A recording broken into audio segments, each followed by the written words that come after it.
First half వరకు ఎక్స్ట్రాడనరీగా ఉందన్న.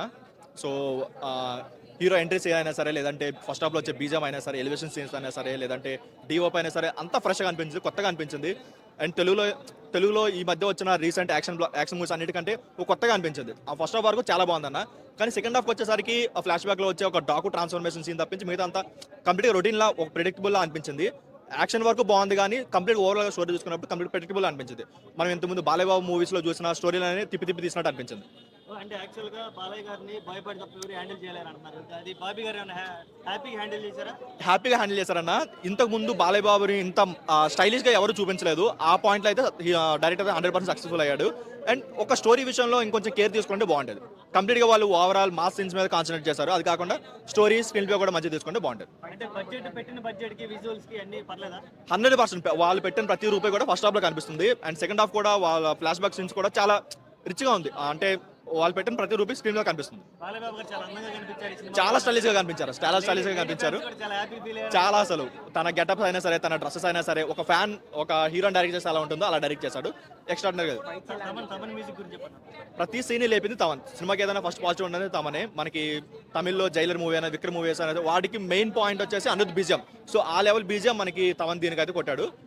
తమ మ్యూజిక్ వరకు 100% న్యాయం చేశాడు. గేమ్ చేసేందుకు ఏదైనా న్యాయం అయితే చేయలేదు, కానీ డాకు మహారాజు చేశాడు. ఓకే, బక్కోడు ఉన్నాడు అక్కడ, బక్కోడు ఇక్కడ. రజనీకి బక్కోడు ఎలాగో బాలయ్య బాబుకి బండోడు అలా నెక్స్ట్ లెవెల్ అసలు. అది 100% సింక్ అయిపోయింది. మనకి రజనీకాంత్ గారు ఎలా అయితే ప్రతి మూవీకి అనిరుద్ధుని అడుగుతారో, బాలయ్య బాబు కూడా ఇంకా నెక్స్ట్ టైం నుంచి ప్రతి మూవీకి తమన్ని అడుగుతాడు. ఆ లెవెల్లో బీజం అయితే కొట్టాడు.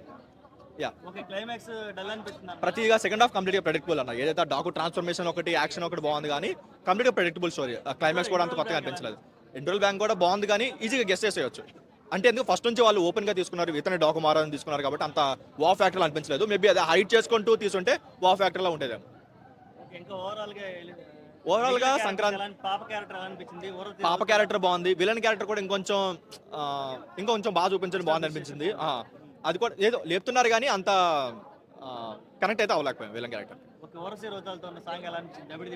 మనకి సోషల్ మీడియాలో అయినంత ట్రోల్ అయితే మూవీలో స్క్రీన్ మీద అంత అనిపించలేదు. బాగానే ఉంది. అండ్ ఒక చిన్న సర్ప్రైజ్ కూడా ఉంది. బాగుంది. సాంగ్స్ వరకు బాగున్నాయి. ఫస్ట్ హాఫ్ లో ఒక 2 సాంగ్స్ ఉంటే సెకండ్ హాఫ్ లో సాంగ్ ఉంది. సాంగ్స్ వరకు బాగుంది. అండ్ ఇంకో పాజిటివ్ ఏంటంటే, ఒక స్టోరీ వెళ్తున్నప్పుడు ఒక అన్నెసరీ సాంగ్స్ పెట్టి ఎక్కడ సినిమా ఫ్లో నుంచి అడగట్లేదు. వాటి వరకు అయితే వాళ్ళు సక్సెస్ అయ్యారు. ఓకే, సీనియర్ హీరోలు ఇంకా యాక్షన్ డ్రామాలు పెట్టుకొని ఇలా డ్యూయెట్లు వేసుకుంటా చేసే సినిమాల గురించి నేనేం చెప్పాలనుకుంటున్నాను.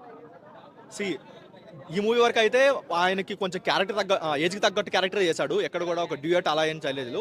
ఒక సాంగ్ ఉంది, అది ఏదో మూవీకి బిజినెస్ వరకు అవసరం కాబట్టి చేసుకున్నారు, కానీ సెకండ్ హాఫ్లో ఎక్కడ అన్నెసరీ సీన్స్ అయితే పెట్టలేదు. ఒక రొమాన్స్ సీన్ కానీ, ఒక రొమాంటిక్ సాంగ్స్ కానీ అలాంటి పెట్టే స్కోప్ ఉన్నా సరే పెట్టలేదు. వాటి వరకు అయితే ఒక మంచి కేర్ తీసుకున్నారు. ఓకే.